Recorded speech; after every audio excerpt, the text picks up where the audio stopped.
assim, se seu filho disser que é necessário experimentar homem e mulher para saber do que gosta, né? Então, acredito que ela tem que saber o que fazer, né? O que responder.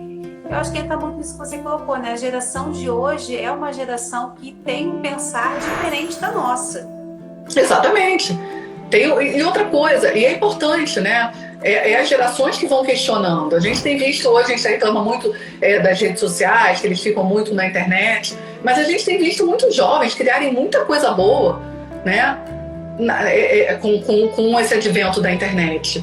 Né? Coisas que até resolvem a nossa vida, que somos mais velhos e não temos muito esse olhar, né, para a internet, para tudo. Então a gente tem visto muitos jovens criando conteúdos de muita qualidade, criando produtos muito bons na internet, cursos muito bons, né, plataformas maravilhosas que ajudam os jovens até nos estudos. Hoje em dia tem muita plataforma para tirar dúvida, para estudar, né? Antigamente a gente tinha que buscar, eu então era Barça, sei lá, enciclopédia. Eles agora têm, além do Google, eles têm aplicativos que fazem, né? Que tiram dúvidas, que ajudam em determinadas matérias. Isso é muito bom, né? E isso com certeza foi criado por um jovem, né? Por alguém que não é da minha geração. Que batiam na porta, o cara vendendo a enciclopédia desse Era o círculo do livro. Era a Barça, aquela enciclopédia vermelha. Né? O escritório do meu pai tinha lá. Eu ia lá, pegava. Aquilo para mim, às vezes eu ficava horas pesquisando aquilo do nada. Eu gostava. Então isso é a geração. Mas agora a geração não clica, elas descobrem tudo. Pega um aplicativo, baixa, consegue tirar dúvidas. Isso é maravilhoso. De alguma forma eles também estão se reinventando. Também tem um lado bom. Não é só coisa ruim, né? Então isso é uma coisa que eu vejo muito de reclamação desses pais. Eles só ficam na internet, não sei o quê. É claro, né, que principalmente essa coisa do se relacionar só pela internet tem também um prejuízo para esses jovens, né? Estamos criando jovens com dificuldade de habilidades sociais, de resolução de problemas, porque eles ficam mais inábeis de tanto, né, principalmente no presencial, eles têm essa dificuldade. Aqui na tela, eles são perfeitos.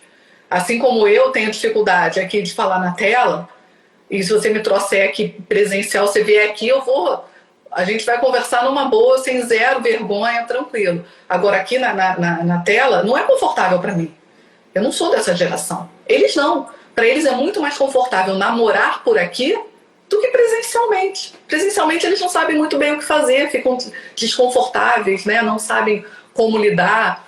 Então isso tudo também tem um prejuízo, né?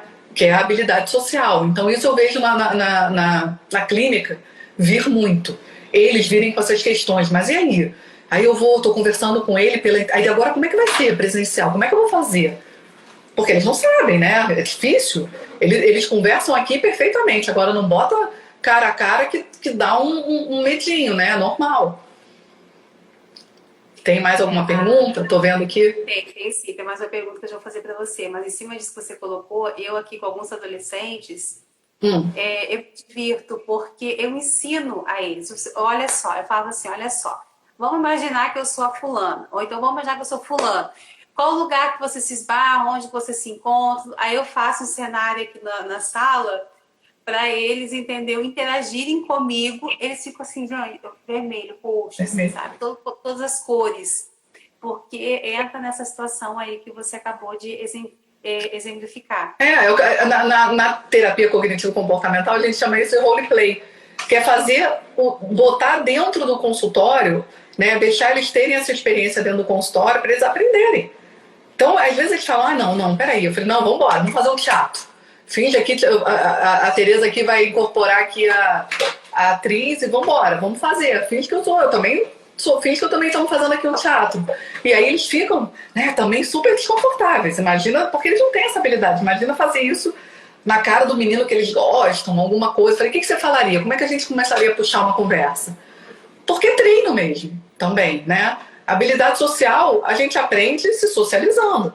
E como veio a pandemia, e muitos adolescentes entraram na puberdade nesse momento aí de pandemia, e o que eu tenho visto também é que eles estão querendo sair menos de casa. Eu não sei se você percebe isso também na clínica. Eu entrei de férias em meados de dezembro até meados de janeiro. Algumas crianças e adolescentes voltaram em janeiro, outros só em fevereiro.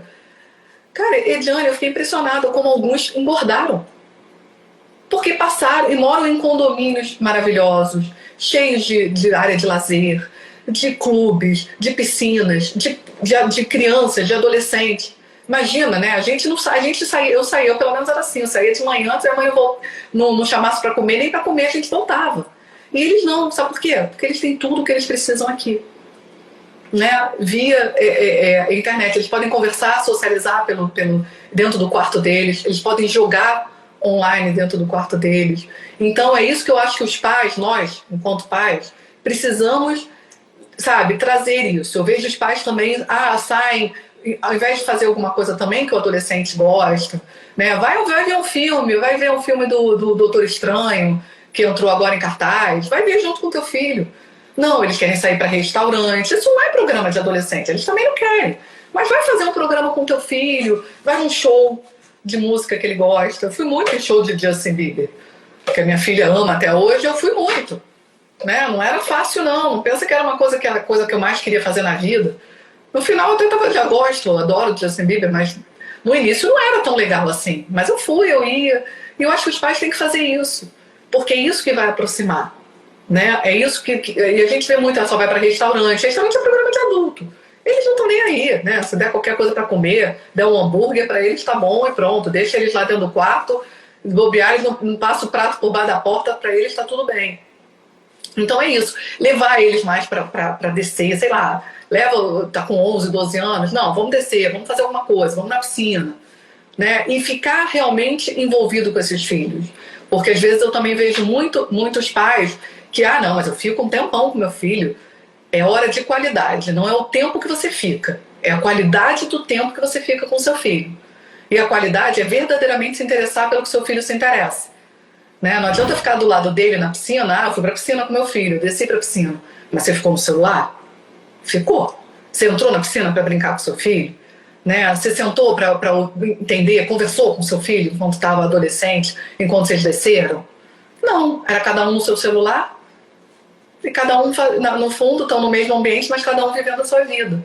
Então eu sempre falo, principalmente para os pais, né? Tem que ter um momento família, tem que ter um momento sentar ou na hora do jantar, ou na hora do almoço. Algum momento precisa ter um momento família, para todo mundo sentar e conversar, nem que seja para falar como é que foi o seu dia e sem celulares. O celular fica longe e todo mundo poder interagir e conversar. Eu fazia muito isso com a Giovana, né? Aí depois, no final, teve uma época que ela fazia comigo. Mãe, olha o celular.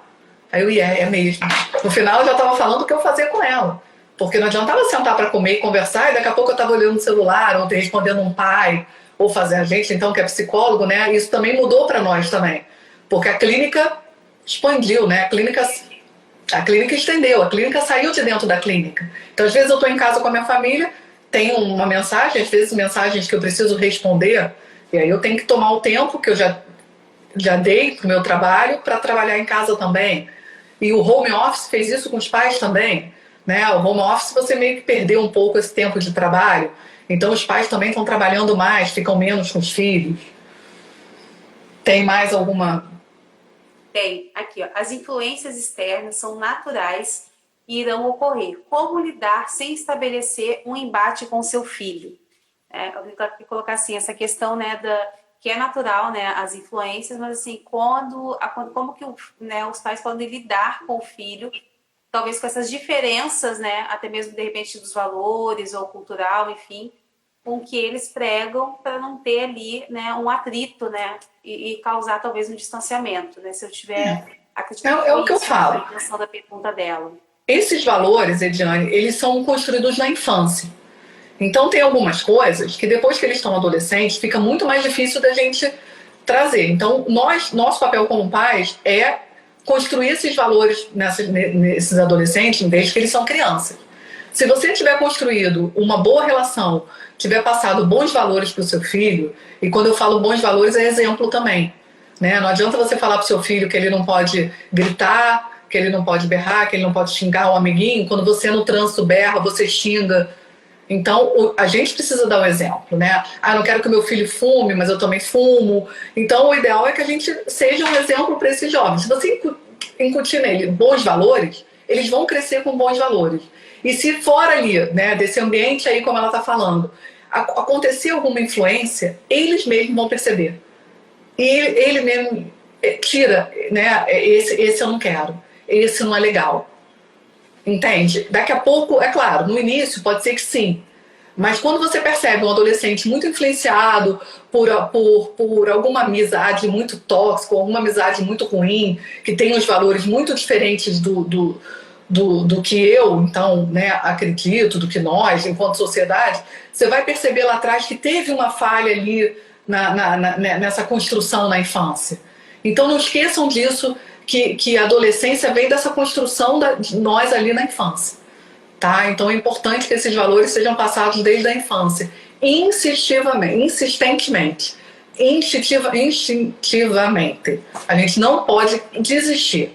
É o tempo todo. Ah, mas eu não aguento, eu tenho que falar 1000 vezes. Tem que falar 1000 vezes. Esse é o nosso papel. É educar, é ensinar, é falar 1000 vezes. Mesmo que eu vire, né? Claro, a gente vai ficar dando palestrinha o tempo todo, porque é isso que o adolescente odeia. Mas os valores precisam ser bem passados. E eles têm que entender isso desde a infância. Eu coloco muito assim, né? Que eu digo assim, gente, educar é chato, educar é cansativo. Dá trabalho. Falar não dá trabalho. Eu tenho filhos, mas eu tenho sobrinhos. E eu vejo, às vezes, assim, a minha cunhada, principalmente assim, com os garotos, aí vem quando ele tá fazendo de novo. Aí ela vai lá, não aguento. Eu falei, mas é isso? É a repetição, né? De você ficar ali. Então é cansativo, mas na hora que esse adolescente, que ele tiver um confronto ali, ele vai conseguir dar um jeito de sair. Né? Exatamente. Se alguma coisa, para fazer algo ilícito, esse valor vai pesar. Mesmo que ele não comunique isso para os pais, por trás, ele vai fazer e vai seguir a orientação familiar. Exatamente. Para a família, não. Para a família, de repente, ele não vai criar isso. Ele vai dizer que fez, que aconteceu, mas na realidade não fez. Então, isso também é uma coisa que acontece muito, né, nos adolescentes. Isso acontece muito. Mas o que hoje eu vejo também muito na clínica, né, que eu acho legal falar? Uma dificuldade dos adolescentes com a tolerância ao mal-estar. Eu não sei se você vê isso também, né, Ediane? Eles não...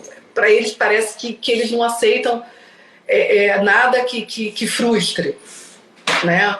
Por que isso também tem acontecido? Eu vejo muitos pais reclamarem disso. Mas vamos pensar lá na nossa geração. A gente tinha que esperar por um monte de coisa, né? Se eu quisesse ver um filme, eu tinha que esperar esse filme chegar às vezes na locadora para alugar. Não sei nem se você ainda é dessa geração. Sim, tinha que estar para Titanic. Pois é, para poder alugar o filme. O nome para conseguir, porque só tinha uma ou duas fitas. Exatamente, às vezes tinham 3 fitas daquele filme, toda hora que você ia lá, alguém já tinha alugado, eu tinha que esperar. Às vezes falava ao cara, por favor, me liga, quando chegar eu moro aqui pertinho, eu venho aqui buscar. Né? Porque eu queria ver aquele filme. Então eu tinha que esperar. Eu lembro que eu amava uma série que era Barrados no Baile. Eu e uma amiga, a gente via muito essa série. Essa série chegava no Brasil muito atrasada. Nos Estados Unidos já estava na 2ª temporada, aqui ainda estava na 1ª. Essa minha amiga, ela tinha uma amiga que eu acho que fazia intercâmbio, e ela buscava todas as informações. Ela, olha, vai acontecer isso, vai acontecer aquilo, nos Estados Unidos já passou isso, passou aquilo. Eu tinha que aguentar a frustração que eu ia ter que esperar para ver aquilo. Hoje não. Eles abrem o Netflix, a série favorita deles tá toda lá.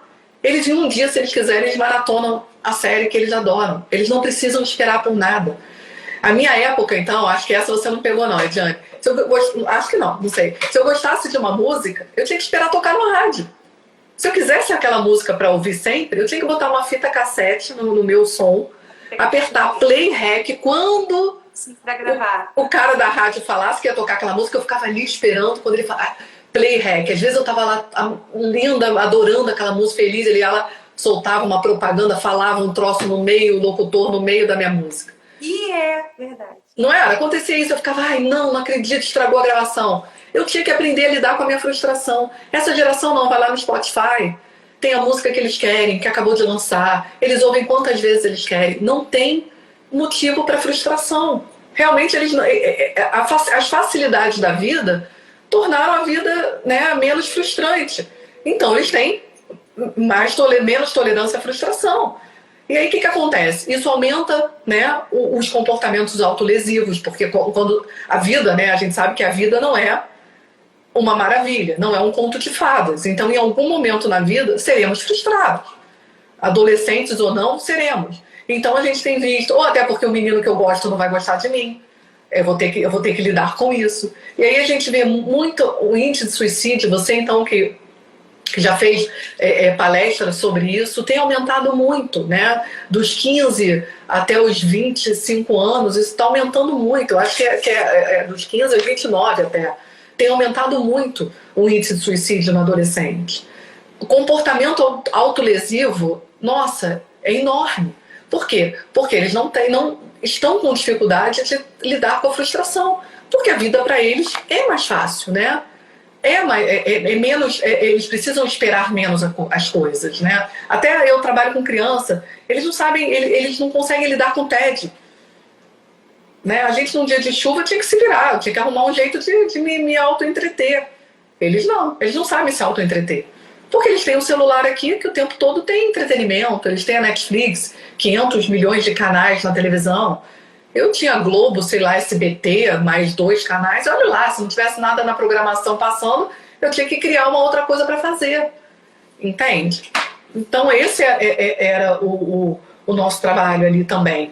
E nós pais também acabamos, né, por algum erro, eu estou vendo aqui até que a Natália colocou como ajudar, a gente de alguma forma errou em alguma coisa aí que nossos pais queriam que a gente nos respeitasse. A gente quer que nossos filhos nos amem. E aí, se eu quero que o meu filho me ame, eu não quero frustrá-lo. Porque se eu frustrar meu filho e falar não, porque não, ele vai ficar com raiva de mim, né? Você é a pior mãe do mundo. Eu vou precisar aprender a lidar com a minha frustração de, naquele momento, não ser a melhor mãe do mundo para o meu filho ou para minha filha. Dela, naquele momento, me odiar. Eu odiei a minha mãe algumas vezes.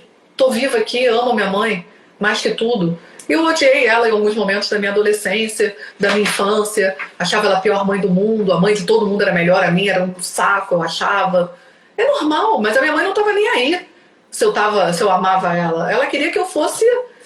que eu respeitasse ela. Ela falou não é não. E a gente deu uma errada nisso também. Além do mundo ter muitas facilidades, né, que o mundo já é muito mais fácil para eles, nós também, com essa coisa de eu quero que o meu filho me ame, também facilitamos mais a vida deles. Então a coisa ficou, nesse sentido, um pouco mais complicada. A gente precisa resgatar isso. Né? O filho não tem que me amar. Até porque o amor vem do respeito. Né? É através do respeito que eu amo meu pai e minha mãe também. Eu também demonstro amor através do respeito. Então, ele não tem essa coisa de eu preciso ser o pai e a mãe maravilhosa. Em alguns momentos eu vou precisar frustrar meu filho, sim. Né? É claro, não tem como. Porque a vida vai fazer isso. Se eu não fizer, eu vou fazer com amor. A vida não vai fazer com amor. Então, em alguns momentos eu preciso falar não. Eu vejo os pais também com muita dificuldade de falar não.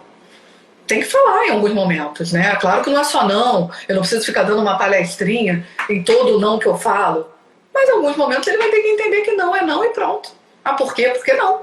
Porque não dá. Porque não tem condição, eu explico e pronto. Explico uma vez e acabou. E às vezes eles vão ficar lá, né, dentro do... Como a gente fez também, né? Quantas vezes eu tentei convencer minha mãe? Ah, por favor, deixa, faz. E às vezes, dependendo, isso é até bom para a construção deles, né? Enquanto seres humanos. Aprenderem a defenderem seus pontos de vista, pode ser que me convença, pode ser que convença você, quanto pai e mãe. E aí, se convencer, é ótimo. Mas eles precisam ser frustrados. A gente não pode falar sim, só para eles não ficarem tristes, que é o que eu tenho visto agora. Né? Eu tinha uma mãe que o filho era viciado em videogame, né? Estava completamente viciado. Eu falei para ela, corta a internet de casa, não tem outra solução. Fizemos tudo. Ele só joga videogame se ele tiver internet. Ele paga a internet? Não. Quem é que paga? Você. Corta. Tira a internet. Ah, não, Tereza, se eu tirar a internet ele vai ficar muito aborrecido. Aí eu falei pra ela, olha, eu enquanto psicóloga eu tenho um limite. Né? Eu oriento os pais, eu oriento você. Mas chega um momento que depende de você. Você tem que querer fazer alguma coisa. E às vezes essa coisa é mais dura. Eu preciso ser mais firme. porque não tem o que eu faça. Eles, às vezes eles levam também para terapia, meio que querendo que a gente tenha uma varinha de condão, né? Como se terapeuta também fosse fada madrinha. Não. A gente vai orientar esses pais, mas eles precisam fazer. Porque se eles não fizerem, o nosso trabalho também fica em vão. Eu acolho esse adolescente no meu consultório, oriento esses pais, e aí o trabalho é todo mundo junto. Senão não funciona. É isso que eu ia colocar, Teresa, que às vezes é até indicado uma psicoeducação, uma orientação para os pais. Não, muito, não muito. somente o adolescente. Porque às vezes o adolescente vem e o comportamento dele está sendo no sentido de defesa, né, em relação a esses pais. Porque entra nessa situação, né, do pai e da mãe não estar ali conseguindo orientar e ouvir e compreender a fala desse adolescente. Então, muitas vezes é bacana os pais virem para um processo terapêutico no sentido de orientação e perfeitamente sua colocação. Não adianta você ir até o profissional e você não seguir aquilo que está sendo dito. Exatamente. Não, e não tem terapia de criança e adolescente sem orientação de pais. É fundamental ter orientação de pais. É fundamental que esses pais estejam também com a gente na clínica. É muito importante, senão a gente não consegue trabalhar, o trabalho é em conjunto. Né? E muitas das vezes até a escola também. A gente precisa envolver a escola, principalmente no que tange criança também. Porque o trabalho ali, é família, terapia, escola, é todo mundo junto. Então, orientação de pais, às vezes eu já peguei adolescentes, né? Ah, mas a minha psicóloga não falava com minha mãe, nem com meu pai. Eu falo, olha, esse é um trabalho, eu explico para eles. Aqui tem total sigilo terapêutico. O que você fala aqui fica aqui, a não ser, né, que tenha, e isso eu deixo bem claro, algumas questões fogem do meu controle. Ideação suicida, né, abuso de substâncias, isso tudo, eu não posso ter essa informação e ficar comigo. Seria irresponsável da minha parte não dividir isso com os pais, porque eu não vou ter esse controle. Eu vejo esse paciente uma, no máximo 2 por semana, eu não tenho como ter esse controle sozinho. Então isso eu aviso a eles. Esse tipo, eu aviso o que eu vou falar. Mas eu preciso orientar esses pais. Eu preciso trazer eles para terapia, porque às vezes o adolescente fica muito reticente, né? Quando a gente fala que vai chamar o pai, né, ou a mãe, eles não gostam. Eu tenho um paciente de 10 anos que uma vez olhou para a mãe e falou assim, ué, mas ela vai contar tudo que eu falo lá para você? Aí eu falei, opa, deixa comigo que eu vou resolver isso. Vou conversar com ele e eu vou deixar isso bem claro, porque até uma criança tem esse receio, imagina um adolescente, mas tem que chamar. É necessário, claro, depois de 18, 19, 20, acho que eles já estão no momento, a não ser que tenha alguma coisa que tenha um impasse muito grande nessa relação, que as questões não sejam só questões dele, né, com os pares, com o namorado, com a vida, né, em sociedade no geral, a gente não vê tanta necessidade de trazer tanto esses pais. Mas, em alguns momentos, principalmente quando o impasse, ou a gente percebe que tem uma dificuldade na dinâmica familiar, a gente tem que trazer sim. E não tem como. E eles precisam entender. E aí eu deixo bem claro que eles podem ficar seguros, que ali é um ambiente seguro para eles, onde não vai ser... eu não vou falar para ninguém o que ele fala ali na terapia, mas que algumas orientações eu preciso trazer esses pais. Agora sim, eu queria, para a gente poder ir fechando, né, a nossa live, que a gente já está se aproximando das 9 horas, eu queria que você resumisse, assim, de uma maneira bem objetiva, qual a principal mensagem que você falaria para os pais e responsáveis de adolescente, né, de como, de repente, alguma dica, alguma sugestão, em cima de tudo isso que você expôs aqui. E assim, um feedback para você, tá? Vamos começar a praticar mais vezes, porque você está arrasando e você arrasou. Eu vi nos comentários aqui as pessoas falando, ótima live, muito bom, obrigada. Ah, que bom, então, que bom. Começa a investir. É treinamento, né? Eu tô precisando também. Também levar conhecimento para as pessoas, porque a nossa função é essa. É verdade, é verdade. E hoje, né, a internet, a gente consegue trazer isso para muito mais pessoas do que só no consultório. A gente às vezes... eu vou fazer lá no YouTube do canal lá da clínica, por enquanto ainda não, eu só estou fazendo, no caso, alguns recortes das principais lives e alguns vídeos educativos e também, né, falando, né, essa questão do que é, por exemplo, saúde mental no adolescente, de uma maneira, vídeos assim, gente, na faixa de 5 minutos, 8, enfim. Mas a gente vai começar agora, mais um tempo, já o processo de entrevistas pelo canal, tá? Claro, não, com certeza. Claro que você talvez vai ser uma das convidadas aí a conversar conosco de uma maneira bem aberta. Antes de você falar, aqui, ó, o pessoal tá falando, façam mais, é bom demais, enorme desafio, é muito bom querer acertar mais, com certeza. Que bom, que bom. Pra quem não conhece, gente, todas as quintas-feiras, às 20 horas, aqui na Clínica Recanto Psi, nós temos um convidado falando sobre determinado tema, tá? Na próxima quinta-feira já tem o William Gonçalves convidado, tá? Eu acredito que ele deva falar aqui sobre a questão de organização. Como você conseguir se organizar de uma maneira que você tenha o seu tempo de uma maneira produtiva. Então, ele vai dar várias dicas, várias falas em relação a isso, tá bom? Então, Tere, por favor...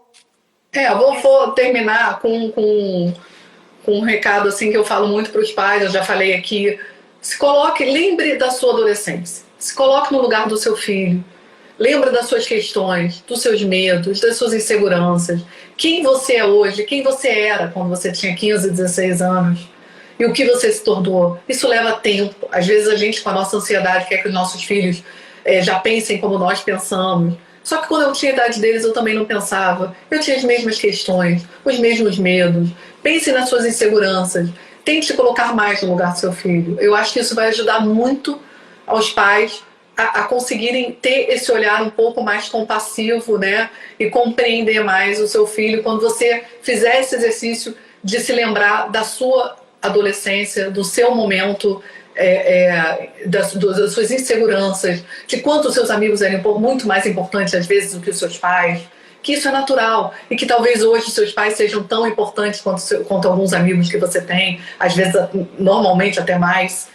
E é isso, faz parte. Eles vão, mas eles voltam, né? O que importa é o que a gente construir com eles desde da infância até a adolescência. Não desistam dos seus filhos. Dá trabalho, não é fácil, mas não desistam. É um dia de cada vez, é um tijolinho que a gente planta aqui nessa cabecinha e a gente vai conseguir, né? Lembra que é todo mundo junto. Se não puder terapia, faça. Às vezes os pais precisam também, às vezes mais até, de fazer terapia também do que os filhos. Faça terapia também, porque é importante. E terapia hoje tem de tudo quanto é preço, acessível para todo mundo. E não deixem de fazer, porque às vezes a gente também precisa amadurecer para entender os nossos filhos na idade que eles estão agora e nas dificuldades que eles têm nessa fase tão complicada que é a adolescência.